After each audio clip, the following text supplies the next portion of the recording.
وہ آپ کو نہیں ڈھونڈے گا, آپ اسے ڈھونڈیں گے. یہ چیزیں ٹیکنیکل آدمی کو لوگ ڈھونڈتے ہیں, وہ ضرورت ہے, یعنی ایک چیز کی ضرورت ہے, وہ آپ کی ضرورت بن جاتا ہے. کوئی بھی آدمی گاڑی ٹھیک کرنے والا ہو, بجلی ٹھیک کرنے والا ہو, ایئر کنڈیشن ٹھیک کرنے والا ہو, وہ آپ کی ضرورت ہے. تو وہ کام آتا ہے, لوگ اس کی عزت بھی کرتے ہیں, اس کو پیسے بھی مل جاتے ہیں اچھے. تو یہ ہے ٹیکنیکل میں یہ فائدہ ہوتا ہے. دوسرا یہ کہ آدمی پریشان نہیں ہوتا پردیس میں آ کے, کیونکہ ٹیکنیکل کام پریشان نہیں ہوتا. نوکری نہیں بھی ملی, کسی جگہ بیٹھ گیا, وہ کسی دکان پر چلا گیا کہ میں یہ کام جانتا ہوں, تو وہ کام کر سکتا ہے. اگر اس میں اسکل ہے کام کرنے کا, اس میں کوئی شرم نہیں ہے, کام کرنے میں کوئی پرابلم نہیں ہے, تو وہ کر لے گا, اسے کوئی پرابلم نہیں ہے, وہ پیسے بھی کما لے گا. جیسے میں نے کیا ہے, میں نے 15 سال میں بڑا کچھ سیکھا ہے. یہ نہیں کہ میں جب سعودیہ میں آیا ہوں تو میں ایئر کنڈیشن کا کام جانتا تھا, نہیں. ایئر کنڈیشن کا کام میں نے سعودیہ میں ہی سیکھا ہے. مجھے گاڑی بھی چلانی نہیں آتی تھی, وہ بھی میں نے سعودیہ میں ہی سیکھی ہے. کس لیے کہ میں یعنی آگے جانے کے لیے, اس جگہ پہنچنے کے لیے مجھے ساری چیزیں سیکھنی پڑی. الحمدللہ اس جگہ پر ہوں, یعنی کام کر رہا ہوں, اللہ کا شکر, الحمدللہ, سب اللہ کا کرم ہے. یہ چیزیں ہیں. تو ڈگری بھی اپنی جگہ ہے, اگر وہ صحیح طریقے سے کی ہوئی ہے, صحیح آدمی ایمانداری سے کام کرتا ہے, تو ڈگری والے بھی کامیاب ہیں. ظاہر ہے ایک آدمی الیکٹریکل انجینئر ہے, وہ تو الیکٹریکل کوئی پلاس پیچکس تو نہیں پکڑے گا, اس کا ایک اپنا شعبہ ہے. اگر اس میں وہ اچھا ہے, ایماندار ہے, خوش اخلاق ہے, تو صحیح طریقے سے پڑھ کے آیا ہوا ہے, تو وہ کامیاب ہے, اسے کوئی مسئلہ نہیں ہوتا. یہ چیزیں صحیح, ماشاءاللہ آپ نے بڑا اچھا سمجھایا ہے ڈگری اور یہ اسکل کو. جی. چلیں اگلے سوال کی طرف چلتے ہیں. اچھا توصیف بھائی, اگر ہمارے جیسے پاکستان میں لوگ ہیں, پڑھے لکھے بھی ہیں, کچھ ہنر مند بھی ہیں, جی جی نوکریاں نہیں مل رہی پاکستان میں, جی جی تو جب اپنے گھر میں کچھ نہیں ملتا تو پڑوس کے گھر میں پوچھا جاتا ہے. تو جی سعودیہ کو ہم اپنا پڑوسی اور اپنا بھائی سمجھتے ہیں, جی تو جی جی وہاں اگر ڈھونڈا جائے کہ نوکری کے کیا حالات ہیں, تو کچھ بتائیں گے؟ نوکریاں ہیں سعودیہ میں, کیوں نہیں ہے, نوکریاں ہیں. آپ جائیں, آپ اگر کسی جگہ پر جائیں, ویزا لگانے کے آفس میں چلے جائیں, یا کسی ایجنٹ سے بات کریں, تو وہ بولے گا میرے پاس تو فل ہے, بہت کام ہے, ویزے بہت ہیں. ویزے نکلتے, پہلے نکلتے ہی بہت تھے. یعنی پہلے تو یہ تھا سعودیہ میں کہ ایک سعودی یعنی ویزے کاروبار تھا ان کا. اب تو خیر کم ہو گیا, یعنی کاروبار سے, یعنی میں نے, میرا کوئی جاننے والا سعودیہ, میں نے انہیں سے بولا یار کوئی 10 ایک ویزے نکلواؤ, تو اس میں آپ کو بھی فائدہ ہوگا اور مجھے بھی ہوگا. سب سے زیادہ نقصان اس چیز میں لوگوں کو ہوا ہے. یعنی میں نے ویزا لیا, ویزے کی بیسیکلی جو فیس ہے وہ 2000 ریال ہے گورنمنٹ کی. اس نے 10 ویزے کا 40,000 دیا گورنمنٹ میں, ویزے 12 آ گئے. ویزے میں نے پاکستان بھیجے, میں نے 2000 اوپر اس کے رکھا, 4000 کا ہو گیا ویزا. آگے ایجنٹ نے ان سے کتنے لیے, 10,000 ریال لیا, 12,000 ریال لیا, یعنی پاکستان کا آپ کر لیں 6 لاکھ 7 لاکھ روپیہ بھی دے کے لوگ آئے ہیں, اور جانتے کچھ بھی نہیں ہے, زیرو آئے ہیں. ایئرپورٹ پہ اترے ہیں, انہیں کچھ پتہ نہیں ہے, نہ ان کو کوئی کام کا پتہ ہے. لیبر ویزے پر آئے ہیں, جسے کہتے ہیں لیبر, یعنی آ کے دوسرے چوتھے دن وہ روڈ پر بیٹھ گئے, کوئی آیا کام کے لیے تو لے گیا, نہیں تو واپس آ گئے. تو ان لوگوں کو زیادہ پریشانی ہوئی ہے, خاص کر جب انہوں نے اپنا نظام چینج کیا ہے, تو اس وجہ سے ان کو زیادہ پریشانی ہے. کیونکہ انہوں نے نظام چینج کر دیا تھا کہ کوئی آدمی کمپنی میں, جیسے میں کمپنی میں ہوں, میری کمپنی باہر سے کوئی آدمی نہیں لے سکتی, کمپنی کا ہی ہونا چاہیے. اگر کمپنی سے باہر کا ہوگا تو کمپنی کو جرمانہ ہوگا. اس وجہ سے پھر لوگوں کو پرابلم ہوئی, کیونکہ پہلے تو رکھ لیتے تھے لوگ, یعنی ایک ایک کمپنی اپنے ویزے نکالتی ہی نہیں تھی, کیونکہ ان کو لیبر سستی مل جاتی تھی, اس لیے ان کو پیسہ خرچ کرنے کی ضرورت نہیں. نہ کوئی جو کارڈ بنتا ہے اس کی کوئی فیس کا ان کو ٹینشن تھی, نہ کوئی ان کو رہائش کی ٹینشن تھی. وہ بس آدمی باہر سے رکھ لیا, کام کیا, اور ٹھیک ہے جی چھٹی جانا ہے تو جاؤ, ہمیں کوئی ٹینشن نہیں. تو جب یہ قانون چینج ہوا کہ انہوں نے بولا کہ ہر کمپنی اپنے بندے رکھے گی, باہر سے بندہ نہیں رکھ سکتی, تو جو باہر لوگ کام کرتے تھے, لوگوں نے یہ نہیں کہ پیسے نہیں کمائے, بعض لوگوں میں سکل تھی, انہوں نے کمائے, انہوں نے یعنی پیسے کمائے ہیں. آگے انہوں نے کچھ ان سے فائدہ اٹھایا ہے, نہیں اٹھایا یہ نہیں پتا, لیکن پیسے کمائے ہیں. تو اب جب ان کا نظام چینج ہوا ہے تو ان لوگوں کو پرابلم ہوئی ہے, کیونکہ ابھی پھر ایک نظام ان کا چینج ہوا ہے جو مارچ میں آ رہا ہے, شاید آپ نے سنا بھی, اب تو میڈیا ہے, لوگوں کو پتہ چل جاتا ہے. کہ وہ سسٹم کرنے لگے، کفیل والا سسٹم ختم ہو جائے گا اور دبئی والا سسٹم ہوگا. یعنی فیس آپ نے گورنمنٹ کے جمع کرانی ہے اپنی، یعنی ورک پرمٹ کی، اور جس جگہ بھی آپ نے کام کے لیے جانا ہے آپ نے جا کے وہاں ایگریمنٹ کرنا ہے 1 سال کا. سال بعد آپ کو نہیں چاہیے، آپ دوسری جگہ چلے جاؤ. وہ انہوں نے اب کیا ہے. تو یہ ہے کہ وہاں سے لوگ، افسوس اس بات پہ ہوتا ہے کہ لوگ وہاں سے آ جاتے ہیں اور جانتے کچھ بھی نہیں. یہ بڑا افسوس ہوتا ہے. اور سب سے زیادہ اینٹیں، ریت، بجری اٹھانے والے پاکستانی ہیں. یہ افسوس ہوتا ہے کہ آ جاتے ہیں لوگ، ان سے پیسے لے لیتے ہیں 7-7 لاکھ روپے. اگر 7 لاکھ روپے ایک آدمی کا پاکستان میں ہے تو وہ سعودیہ میں کیوں آ رہا ہے؟ کیش دے کے، کیش دے کے کیوں آ رہا ہے؟ وہ وہاں 7 لاکھ سے کم میں کوئی کام شروع کر دے، کام شروع کرے، اس کام میں جب فیل ہو جائے، نہیں کر سکتا، تو پھر سوچے چلو میں باہر چلا جاتا ہوں. یہ چیزیں پیسے دے کے آنا سعودی عربیہ میں 7-7 لاکھ، 8-8 لاکھ، یہ تو بالکل ہی بہت بڑی بیوقوفی ہے. ایک تو ہوتی ہے نا کہ کوئی ویزا ہے، کوئی انجینئر ہے، کوئی یعنی جانتا ہے کام، اس کو کمپنی میں اچھی جاب مل رہی ہے، اس کا پہلے اس کو پیپر مل گیا کہ ہاں اتنی تمہاری جاب ہے، یہ تمہیں سہولتیں ملیں گی، تو ٹھیک ہے، اس میں تو کوئی پرابلم نہیں، آدمی دے دیتا ہے. لیکن بالکل زیرو، یعنی آ کے کچھ بھی نہیں، آ کے پتہ ہی نہیں ہے کہ کیا کرنا ہے کیا نہیں کرنا ہے. 7 لاکھ روپیہ دے کے پھر آ کے ادھر جو ہے وہ ایسے پھر رہے ہوتے ہیں جیسے بالکل ان سے بڑا مسکین کوئی آدمی ہے ہی نہیں ہے اس سعودیہ میں. یعنی وہ اس کے لیے 7 لاکھ روپیہ بھی دیا اور مسکین بھی بن گیا. یہ افسوس ہوتا ہے سب سے زیادہ. تو میں تو جو بھی ملتا ہے جو آدمی ملے مجھے، میں اسے یہی کہتا ہوں کہ اگر آنا ہے 3 کام آدمی، ڈرائیوری لائسنس آپ کے پاس ہو، کام آپ جانتے ہو، کوئی نہ کوئی کام آپ جانتے ہو، یعنی ٹیکنیکل کوئی کام آپ کو آتا ہو، کیونکہ یہ نہیں ہو سکتا تو وہ ہو جائے گا، وہ نہیں ہے تو تیسرا ہو جائے گا. یہ چیزیں آپ کو ٹیکنیکل کام، کوئی بھی رنگ کا جانتے ہو، یعنی بجلی کا جانتے ہو، ایئر کنڈیشن کا جانتے ہو کام، ڈرائیوری لائسنس، ڈرائیوری جو ہے وہ لازمی آپ کو آنی چاہیے ڈرائیوری، کیونکہ وہ بہت ضروری ہے. وہ بھی ایک یعنی سعودی عربیہ میں وہ بھی ایک فن ہے، یعنی ایک، یعنی آپ ٹیکنیکلی سمجھ لیں گے کہ سب سے پہلے آپ سے پوچھیں گے یعنی آپ گاڑی چلا لیتے ہو؟ کیونکہ میں نے یہ مصیبت دیکھی ہے، اس لیے کہہ رہا ہوں، کیونکہ میں پہلے 5-6 سال مجھے گاڑی چلانی نہیں آتی تھی، تو میں نے بڑی مشکل سے جو ہے وہ لائسنس بنوایا ہے، نہیں آتی تھی. پر الحمدللہ میں نے کوشش کی ہے تو وہ ہو گیا ہے. یہ نہیں کہ کوئی چیز ناممکن ہے. کام وہ نہیں ہوتا جو آدمی کرنا نہ چاہے، ہو جاتے ہیں سارے کام. تو یہ چیزیں ہیں کہ باقی بعض لوگ آپ کہتے ہیں، وہ کہتے ہیں کہ آپ سعودیہ میں بیٹھے ہو تو ایسے باتیں کر رہے ہو. نہیں، میں یہ کہتا ہوں کہ اگر مجھے پتا ہوتا، یا سوشل میڈیا یا یوٹیوب 15 سال پہلے مجھے پتا چل جاتی تو میں کبھی بھی سعودیہ میں نہ آتا. کیا ضرورت تھی سعودیہ میں آنے کی؟ یعنی کوئی نہ کوئی کام آدمی کرنا چاہے تو کر سکتا ہے، الحمدللہ دینے والی رب کی ذات ہے. لیکن کریں صحیح، کوئی نہ کوئی کام کریں صحیح پاکستان میں. اچھا، آپ نے گاڑی چلانے کا ایک ٹیکنیکل بات کی، تو یہ جو ٹیکسیز ہیں اس میں اسکوپ ہے جابس وغیرہ کا ابھی بھی؟ بالکل ہیں، جیسے ٹیکسی کے ویزے تو نکلتے ہیں نا جی. ٹیکسیاں اوبر ہے، کریم ہے، اس میں جو باقی بھی جو سعودی کمپنیاں ہیں جن کے پاس 300 400 ٹیکسیاں یا گاڑیاں انہوں نے رکھی ہیں، پوری کمپنیاں ہیں نا. وہ یہ تو نہیں کہ ایک گاڑی ایک آدمی نے رکھی ہوئی ہے ٹیکسی، وہ کمپنیاں ہیں. یعنی کسی کے پاس 1000 گاڑی ہے، کسی کے پاس 500 گاڑی ہے، سارے وہ یعنی ویزے پر ہی لوگ آئے ہوئے ہیں نا، سارے گاڑیاں چلا رہے ہیں. تو اس کے لیے یعنی یہ جو گھر کا ڈرائیور ہے اور جو ٹیکسی چلاتا ہے، اس میں جو لائسنس ہے اس میں فرق ہوتا ہے. صحیح. یہ چیز تو یہ پاکستانی لائسنس ایکسیپٹ کرتے ہیں یا ان کا لائسنس الگ ہی آپ کو لینا پڑتا ہے؟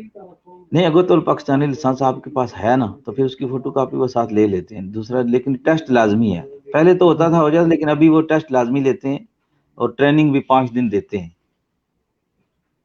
تو وہ مل جاتا ہے لائسنس، ابھی آسانی سے مل جاتا ہے سعودی عربیہ میں. گاڑی چلانا آتا ہے آدمی کو تو مل جاتا ہے. صحیح. وہ نہیں اچھا مسئلہ ہے. توصیف بھائی، مجھے یہ بتائیے کہ اگر میں اپنی بات کرتا ہوں کہ میں ایک بالکل مجھے نہیں پتا، نہ سوشل میڈیا پہ بیٹھتا ہوں، مجھے کچھ بھی نہیں پتا، جی مجھے سعودیہ جانا ہے، جی تو جی میں ایجنٹ کے چکر میں نہیں پڑنا جی چاہتا، تو میں کیا کروں؟ جی جی یا تو آپ کا کوئی جاننے والا ہوگا سعودی عربیہ میں، جاننے والا بھی جیسے نہیں ہے. میں ہوں. صحیح. اچھا جاننے والا بھی نہیں ہے تو ایجنٹ تو لازمی آپ نے پکڑنا ہے نا. تو اس کا ایجنٹ کے کوئی حل ہے بغیر تو نہیں ہے بچنے کا، کام. یعنی اس سے بچنے کا؟ بچنے کا اصل میں اب وہ پہلے آدمی خود بھی چلا جاتا تھا ایمبیسی میں. کچھ قانون ہے نا انہوں نے چینج کیے. پہلے یعنی آپ کے نام کا اگر ویزا گیا نا، پہلے بائی نیم ویزا آپ کا چلا گیا پاکستان، آپ کو مل گیا، آپ ویزا اٹھا کے ایمبیسی میں چلے گئے تو اس کا جو ڈاکومنٹ ہے وہ آپ خود سبمٹ کر لیتے تھے. یعنی آپ نے وہ آپ کو پیپر دیں گے، جاؤ میڈیکل کراؤ، وہاں سے کراؤ اور یہ کرو، وہ ہو جاتا تھا پہلے. لیکن اب نہیں ہے. اب لازمی آپ نے کوئی نہ کوئی جو ایجنٹ، جو ایجنسی رجسٹرڈ ہے سعودی ایمبیسی میں، ویزا اس کے نام کا جائے گا. یعنی اس کے نام کا بنے گا، اس کے آپ نے اس کے پاس ہی جانا ہے. اور اب تو بہت اچھا سسٹم ہو گیا کہ اب ایگریمنٹ یہاں سے جاتا ہے. اب وہ نہیں ہے کہ پہلے والی بات ہے کہ اب پیپر یہاں سے جائے گا، اوریجنل پیپر کمپنی کا جائے گا، سٹمپ ہوگی، چیمبر آف کامرس سے وہ ٹیسٹ ہوگا تو پھر جا کے آپ کا ویزا لگے گا. اب اور سہولت یہ ہے. اور یہ پتہ کیسے چلے گا؟ چلیں میں آپ کو بولتا ہوں کہ آپ میرے دوست ہیں، اور یہ جو جی پروگرام کے توسل سے میں کنیکٹڈ پاکستانی یا کنیکٹڈ دا ورلڈ کو ملا رہا ہوں. تو جی اب جو ہے اگر آپ سے کوئی رابطہ کرتا ہے کہ جی توصیف بھائی مجھے بتائیں کہ ویزا کیسے ملے گا، آپ وہاں بیٹھے ہوئے ہیں، آپ میرے بھی جی دوست ہیں، میرے دوستوں کے بھی دوست ہو گئے، تو اب جی آپ جی ان جی کے لیے کیا کر سکتے ہیں؟ ویزے دیکھیں، جیسے میں کمپنی میں ہوں، میری کمپنی میں جب ویزے نکلتے ہیں، اگر تو آپ کمپنی کے بالکل یعنی میرا کام ایسا ہے کہ میں ہر آدمی کو میں ضرورت ہوں، سمجھ گئے. کمپنی میں یعنی میں اپنا جو میرا آنر ہے، میں اس کے گھر میں بھی کام کرتا ہوں، وہ مجھے جانتا ہے. تو اگر کوئی ویزا نکلے نا، تو جیسے ابھی میں نے تقریباً 3 ویزے پاکستان بھیجے تھے، یہ کرونا سے پہلے. صحیح. 2 ٹیکنیکل تھے، ایک ڈرائیور کا تھا. تو وہ ویزے میں نے بھیج دیے. میں نے یہاں سے جو میرے جاننے والے ایجنٹ، ان سے میں نے پہلے پوچھا کہ آپ کتنے پیسے لیں گے، یعنی ویزا لگانے کی آپ کی فیس کتنی ہے، کیونکہ وہ کمپنی نہیں پے کرے گی، وہ جو آدمی آئے گا اس نے پے کرنی تھی، پے کرنا ہے. جو 3 آدمی آئیں گے. تو میں نے اس سے پوچھا فون کر کے کہ میں آپ کے کمپنی کے نام کے 3 ویزے بھیج رہا ہوں، آپ کی فیس کتنی ہے؟ اس نے بولا جی میری فیس 25,000 سے 30,000 ہے، اس میں جو میڈیکل ہے وہ نہیں ہوگا. تو صحیح. میں نے بولا ٹھیک ہے. میں نے ویزے بھیج دیے. ویزے یعنی وہ آن لائن ہوتا ہے، سارا سسٹم آن لائن ہے. تو آن لائن اس کے یعنی جو اس کا لائسنس ہے اس کے اوپر چلے گئے. پھر یہاں سے میں نے ان کے جو ایگریمنٹ ہیں وہ بھیجے، ان کے پاسپورٹ کی فوٹو کاپیاں لگائیں، ان کے نام لکھے گئے کہ ہاں یہ نام ہے، یہ ان کا پاسپورٹ ہے، یہی آدمی آئیں گے. اب فراڈ نہیں ہے، مشکل ہے، دوسرا آدمی نہیں آ سکتا. تو صحیح. وہی آئے گا جس کا وہ گیا ہے ایگریمنٹ. تو یہ چیزیں ہیں کہ وہ پھر گیا ہے. اس میں تقریباً جو خرچہ آتا ہے پاکستان میں وہ 70,000 80,000 روپے ہی آتا ہے سعودیہ پہنچنے تک. بس یعنی اگر ویزا ایجنٹ سے آپ نے نہیں لیا ہے تو میں بھیجا ہوں تو پھر 70,000 80,000 روپیہ، کیونکہ اس میں 30,000 اس کا ہو گیا اور 40-50,000 کی آپ کو ٹکٹ مل جائے گی. اور اتنا ویزا ہی 2 سال کا ہوگا یا 1 سال کا؟ ویزا 2 سال کا ہی ہوگا. 2 سال کا یعنی وہ اقامہ جو ہوگا پراپر. اقامہ ہوگا وہ سال، ابھی تو سال کا جو ہے وہ رینیو ہوتا ہے، لیکن ہوتا 2 سال کا ہی ہے. تو اس وجہ سے پھر وہ یہ سسٹم ہے. باقی تو جو جن ایجنٹوں کو کمپنیوں کے ساتھ لنک ہیں وہ پھر کمپنیوں سے کتنا پرافٹ لیتے ہیں. بعض کمپنیاں ایسی ہوتی ہیں جو سارے پیسے وہ پے کرتی ہیں، یعنی پورا، تو وہ بھی کم لیتے. لیکن یہ پہلے سسٹم ایسا تھا کہ وہ لوگ بہت پیسے لے لیتے تھے. یعنی مثال طور پر میرے پاس یہ 3 ویزے ہیں نا، یہ ویزے ابھی میں بیچنا چاہوں تو میں بیچ سکتا ہوں، سمجھ گئے. یعنی میں ویزے جی بیچ سمجھ گیا. سکتا ہوں. میں نہیں بیچنا چاہتا، مجھے نہیں ضرورت ہے.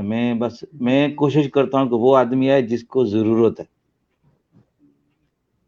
ایسے آدمی ہمیں چاہیے نہیں. میں پہلے ان آدمیوں سے خود بات کرتا ہوں کہ یہ کام ہے، ایسے ایسے ہوگا. تو یہ چیزیں، تو صحیح. پیسے تو آدمی 10,000 بھی لے سکتا ہے، 12,000 بھی لوگوں نے لیے ہیں، 7,000 ریال بھی لوگوں نے لیے ہیں، 6,000. جو اب آتے ہیں آدمی پوچھو تو کتنے کا لیا ہے، 7,000 کا لے کے آیا ہوں. صحیح یہ بات ہے. چیزیں کو پھر آدمی حیران رہ جاتا ہے کہ یار یہ تو یعنی ایک آدمی سے زیادتی ہے، یعنی کہ اس کے پاس پیسے بھی نہیں تھے اور اتنے پیسے اس سے لے لیے گئے اور کام بھی اس کے مطابق یا تنخواہ اس کے مطابق نہیں اس کو ملی. صحیح بات ہے. یہ اچھا ویسے کاسٹ آف لیونگ کیا آ رہی ہے آج کل کے ایسے میں؟ دیکھیں یہ کرونا سے پہلے تو پوری دنیا ہی خیر اس میں لپیٹ میں آ گئی ہے، کافی نقصان ہوا ہے لوگوں کو. تو پہلے تو سعودی عربیہ میں جو میں خیر فیملی بھی میری 5 سال رہی ہے میرے ساتھ. تو پہلے تو جو فیملی کا ویزا تھا وہ فری تھا سعودی عربیہ میں، یعنی میرا اگر ورک پرمٹ بنا ہے تو میری فیملی کا ساتھ فری بن جاتا ہے. تو پھر یہ ملک سلمان آیا ہے تو اس کے بعد یہ چینج ہوا ہے، کیونکہ آدمی اتنے ہو گئے تھے سعودیہ میں کہ لوگ جانا نہیں چاہتے تھے. یعنی بعض پاکستانی ایسے ہیں جن کو پاکستان کی زبان بھی نہیں آتی، کوئی زبان، یعنی صرف عربی بولتے ہیں. صحیح. آپ امبیسی میں جاؤ، پاکستان امبیسی میں، تو آپ ان کو جج نہیں کر سکتے یہ سعودی ہے یا پاکستانی ہے. تو اس وجہ سے کیونکہ نیشنلٹی تو انہوں نے آپ کو دینی نہیں ہے، چاہے آپ 40 سال یہاں رہیں، 25 سال رہیں، 10 سال رہیں، 16 سال رہیں. تو وہ پھر آدمی بہت زیادہ ہو گئے، جو بچے یہاں پیدا ہو گئے، بڑے ہو گئے، ان کی زبان چینج ہو گئی، عربی وہ بولتے ہیں، تو وہ جانا نہیں چاہتے تھے. اس وجہ سے انہوں نے پھر قانون چینج کیا، انہوں نے صفائی کیا اپنے ملک کی. وہ بندے انہوں نے باہر نکالے، یعنی فیملی پر جب انہوں نے ٹیکس لگایا، یعنی ہر بچہ 200 ریال مہینے کا، اور جتنے باقی پھر ممبر بن گئے، اگر آپ کی بیوی ہے، 3-4 بچے ہیں، تو وہ پھر یعنی 2400 ریال سال کا ٹیکس ایک بچہ دے گا. تو اس وجہ سے پھر لوگ یہاں سے بالکل روتے ہوئے ہی سمجھ لیں آپ گئے ہیں یہاں سے، جان چھوڑی ہے انہوں نے پھر سعودی عربیہ کی. تو کوئی صحیح بات. پاکستان گئے ہیں، کوئی انڈیا گئے ہیں، جتنے ملکوں کے تھے، لیکن بڑی مشکل سے گئے. جو آدمی 25 سال سے یہاں رہ رہا ہے، جو پاکستان کبھی گیا ہی نہیں ہے، نہ اس کے بچے گئے ہیں، اس کے لیے جانا بہت مشکل تھا یہاں سے. پھر بعض لوگوں کے یہاں کاروبار تھے تو اس وجہ سے بھی لوگوں کو کافی نقصان ہوا ہے. تو اب تو خیر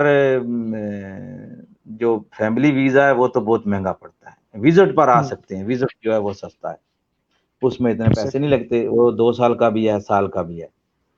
تو اس میں آ کے رہنے کے لیے عام فلیٹ کا جو کرایہ ہے وہ سال کا کسی کا 15,000 بھی ہے، کسی کا 16,000 ریال بھی ہے، کسی کا 14,000 بھی ہے.